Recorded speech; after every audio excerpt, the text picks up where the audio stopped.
नमस्कार। आज हम लोग जानेंगे सतसई के बारे में। सतसई का सामान्य अर्थ 700 पद्यों में रचित रचना अर्थात 700 छंदों का ग्रंथ ही सतसई कहलाता है। सतसई लिखने की परंपरा प्राचीन काल से ही चली आ रही है। बिहारी से पूर्व भी कवियों ने संख्या मूलक रचनाओं की रचना की, जिसमें प्राकृत भाषा के महान कवि हाल द्वारा रचित गाथा सप्तशती, कवि गोवर्धनाचार्य द्वारा रचित आर्या सप्तशती, कवि अमरूक जी के द्वारा अमरूक शतक, भर्तृहरि द्वारा नीति शतक, श्रृंगार शतक और वैराग्य शतक आदि प्रमुख रचनाएं हैं, जो कि प्रारंभिक संस्कृत सतसइयों की श्रेणी के अंतर्गत आती हैं। मित्रों, इन सारी रचनाओं का प्रभाव बिहारी की सतसई पर पड़ता है। बिहारी की सतसई 1665 के आसपास हिंदी में लिखी जाने वाली एक अमूल्य निधि है, जिसमें दोहों की संख्या 719 और 713 अलग अलग मतों के अनुसार मानी जाती है, लेकिन अभी प्राप्त दोहों की संख्या के आधार पर 713 ही उपयुक्त है। संस्कृत सतसइयों के साथ साथ हिंदी साहित्य का प्रारंभ तुलसीदास और रहीम की सतसइयों से भी माना जाता है। हिंदी की सतसइयों के अंतर्गत कवि तुलसीदास जी द्वारा रचित तुलसी सतसई, जिसमें 747 दोहे की रचना की गई है। मतलब हिंदी में जो सबसे पहली सतसई लिखी गई वो तुलसीदास ने लिखी और इसमें 747 दोहों की रचना की गई है। कवि रहीम द्वारा रचित रहीम सतसई, कवि मतिराम द्वारा रचित मतिराम सतसई, कवि रसनिधि द्वारा रचित रसनिधि सतसई, वृंद द्वारा रचित वृंद सतसई, जिसके दोहों की संख्या 705 से 713 मानी जाती है। सम सतसई जो कवि राम सहाय दास जी द्वारा रचित है। बुंदेलखंड की चरखारी रियासत के राजा विक्रम सिंह द्वारा रचित विक्रम सतसई, सूर्यमल मिश्र द्वारा रचित वीर सतसई तथा कवि बिहारी द्वारा रचित बिहारी सतसई हिंदी साहित्य की प्रमुख सतसइयों में गिनी जाती है। बिहारी की सतसई पर पूर्ववर्ती सतसइयों का प्रभाव स्पष्ट रूप से परिलक्षित होता है। बिहारी ने सतसई में दोहा छंद को महत्व दिया है तथा इसी के अंतर्गत उन्होंने अपने हृदय के भावों को प्रकट किया है। इसीलिए उनके दोहों के लिए यह उक्ति खरी उतरती है। सतसैया के दोहरे जो नावक के तीर, देखन में छोटे लगे घाव करे गंभीर।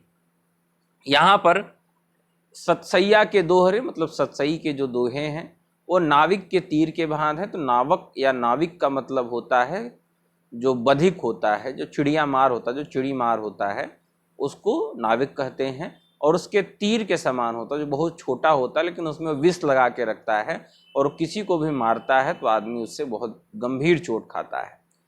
रीतिकाल के रीतिसिद्ध काव्यधारा के कवि बिहारी श्रृंगारी कवि थे। श्रृंगारी कवि होते हुए भी उनके काव्य में भक्ति और नीति संबंधी दोहे देखने को मिलते हैं। कहा जा सकता है कि बिहारी की कृत में श्रृंगार, भक्ति और नीति से संबंधित समन्वित रूप देखने के लिए मिलता है। बिहारी ने संयोग वर्णन के अंतर्गत संयोग व वियोग दोनों पक्षों का वर्णन किया है। संयोग श्रृंगार के अंतर्गत नायक नायिका के रूप में सौंदर्य और उनकी क्रीड़ाओं से संबंधित चित्रण किया है तथा कहीं कहीं उनके प्रेम नैकट्य को भी व्यक्तित्व किया है। संयोग श्रृंगार के अंतर्गत बिहारी ने संभोग सुख में आनंद की प्राप्ति के लिए आलिंगन, चुंबन, नक्षत, दंतछत आदि का वर्णन किया है।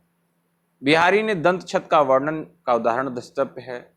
तरवन कनकु कोपल दुति बिच बिच ही बिकान, लाल लाल चमकत चुनि चौका चीह संगाना। बिहारी ने श्रृंगार संबंधी दोहों में मौलिकता दिखाई है। उनके दोहों के भाव चाहे पुराने हो परंतु उसमें चमक तथा जान डाली है, नवीनता को धारण किए हैं।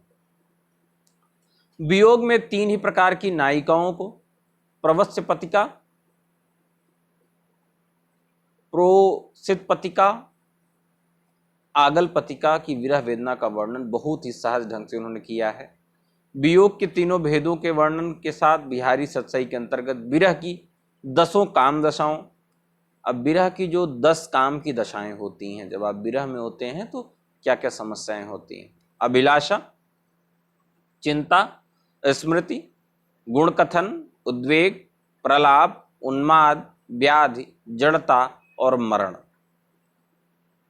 अभिलाषा मतलब किसी को पाने की इच्छा, चिंता मतलब उसके विषय में सोच के चिंता करना, स्मृति मतलब जो आपको याद है उसको फिर से याद करना, गुणकथन उन्होंने जो कहा था उनकी बातों को याद करना, उद्वेग मिलन की तीव्र इच्छा, प्रलाप जोर जोर से चिल्लाना, उन्माद मतलब सब कुछ भूल जाना, केवल एक ही स्वर आलापना, व्याधि,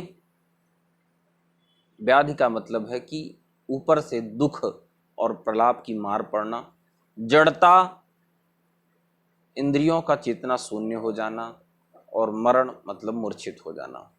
बिहारी ने कई दशाओं के वर्णन में तो सहजता और भावुकता का भी परिचय दिया है, परंतु अधिकांश उनका विरह वर्णन हास्यास्पद प्रतीत होता है, क्योंकि उनके विरह संबंधी दोहों में मार्मिकता का भाव है। संवेदना की गहराई तो बिहारी के गिने चुने दोहों में दिखाई पड़ती है। इस प्रकार बिहारी ने संयोग और वियोग पक्षों का प्रभावशाली एवं अनुभूति में चित्रण किया है।